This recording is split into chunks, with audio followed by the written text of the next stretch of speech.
Dari cerita rakyat yang menakutkan hingga thriller psikologis, film horor Korea menawarkan pengalaman mengerikan yang tiada duanya. Baik itu suasana desa terpencil yang menghantui atau kekacauan kiamat zombie yang tiada henti.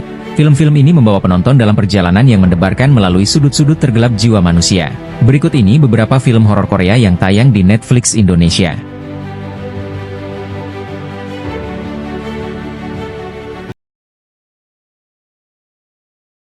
Yang pertama ada Unlocked. Unlocked ini mengikuti kisah Nami, seorang marketer perusahaan startup yang kehilangan ponselnya. Namun setelah menemukan ponselnya, hidup Nami yang tenang justru mulai terancam. Ponsel Nami jatuh ke tangan seorang pria misterius bernama Jun Yang. Saat mendapat panggilan telepon dari Nami, dia memutuskan untuk mendekatinya lewat ponselnya. Jun yang berpura-pura menjadi Nami dan melakukan kejahatan yang paling menakutkan. Dan detektif Jimen menemukan bahwa putranya Jun yang mungkin adalah pelakunya. 직접 선택한 사람들만 여기로 오게 한 거야. 한 명 더 있어. 여기까지 하는 이유가 뭐야?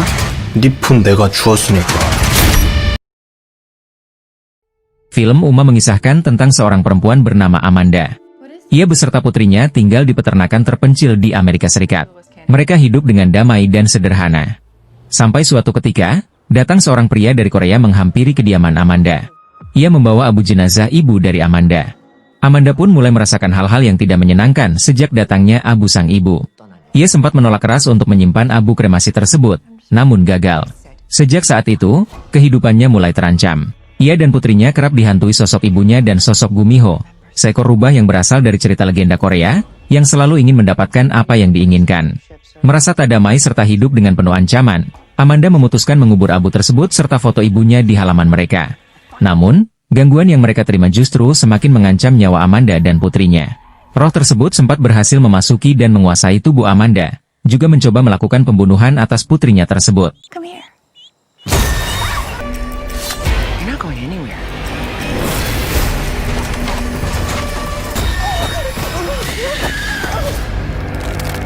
Yang ketiga ada The 8 TH Night.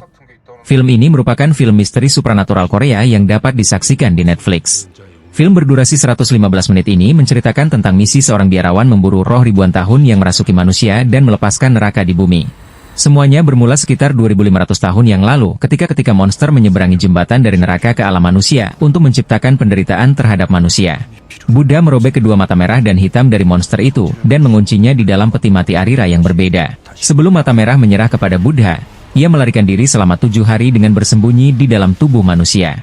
Pada hari ke-8, mata merah melihat ke belakang dan menyadari ia tidak dapat melarikan diri dari Buddha hingga terkubur jauh di tebing timur dan barat. Saat ini, seorang profesor bernama Kim Jeon-chol berangkat ke padang pasir untuk membuktikan keberadaan peti mati Arira.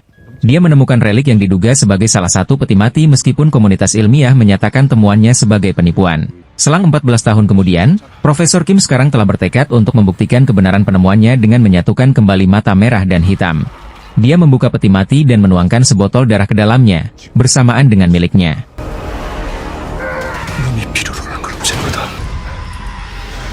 산자와 죽은 자 모두가 분노하고 절망하며 살아가는 세상. Keempat ada The Call. The Call ini mengisahkan tentang Seo Yeon, Park Shin Hye, seorang wanita yang hidup di masa sekarang. Suatu hari Seo Yeon mengunjungi rumah masa kecilnya. Di sana ia menemukan hal-hal ganjil seperti telepon yang selalu berdering dan dinding pojok lantai 2 yang mencurigakan. Karena penasaran, Seo Yeon lantas menghancurkan dinding pojok lantai 2 tersebut, sehingga ia menemukan sebuah bunker tersembunyi. Seo Yeon menemukan benda-benda seperti boneka, bangku, dan buku harian milik seorang remaja. Telepon tua di ruang tamu rumahnya juga selalu berdering. Ketika ia mengangkatnya, terdengar suara gadis yang tengah meminta tolong.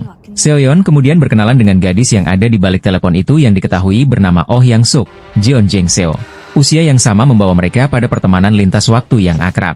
Mereka bercerita tentang keresahan hidup mereka. Yang Suk bercerita bahwa dia adalah orang yang hidup di tahun 1990, memiliki ibu tiri yang jahat dan mengidolakan Seo Taiji. Saat itu Seo Yeon sempat bingung, mengapa ia dapat terhubung dengan masa lalu. Namun, hal itu ia lupakan karena ia sangat senang bersahabat dengan Yang Suk. Sayangnya, pertemanan tersebut berubah menjadi kacau balau ketika masa depan terungkap dan masa lalu berhasil diubah. 누군지 아세요? 나한테 무슨 짓을 한 거야? 내가 왜 경찰한테 잡히는지 정확하게 알아. 인생이 바뀐다니까.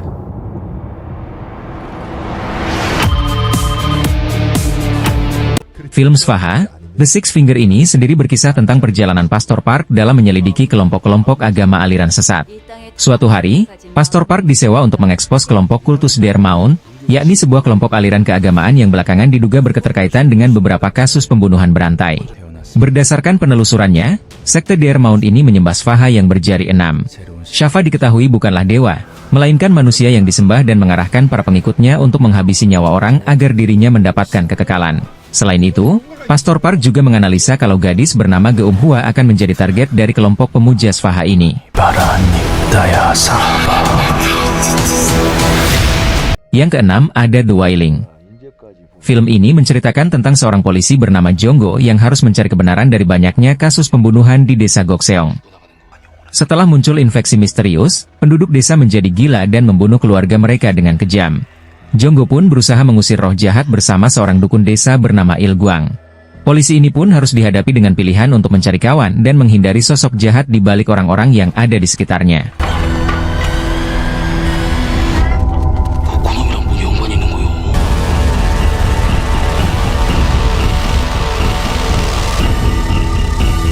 여긴 못 들어오는데.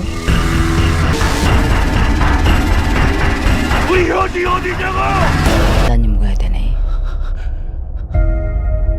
Yang ketujuh ada The Closet. Film ini menceritakan usaha seorang arsitek sekaligus ayah dalam mencari anaknya yang hilang di dalam lemari. Permasalahan film ini dimulai ketika Sangwon berusaha memperbaiki hubungan dengan anaknya, Ina, pasca kematian sang istri. Suatu hari, mereka pindah ke rumah baru. Namun, pekerjaan justru menjauhkan Sangwon dari putri sematawayangnya. Ina perlahan mulai menunjukkan perilaku tak wajar. Tak hanya itu, mereka juga kerap mendengar suara aneh dari dalam lemari di rumah baru tersebut. Tak hanya itu, Sangwon juga mulai sering memimpikan hal-hal aneh. Hingga pada suatu malam, Ina tiba-tiba menghilang tanpa jejak. Di tengah kekhawatiran kehilangan anak satu-satunya, Sangwon mendapat panggilan dari pria misterius bernama Kyung Hun, Kim Nam-gil. Ia mengatakan Ina bukan anak pertama yang menghilang tiba-tiba. Menurutnya, sekitar 32 anak menghilang dan masuk daftar pencariannya dalam 10 tahun terakhir. Kyung Hun juga mengatakan lemari di kamar sang anak menjadi salah satu penyebab Ina menghilang. Sangwon dan Kyung Hun akhirnya bekerja sama untuk mencari Ina.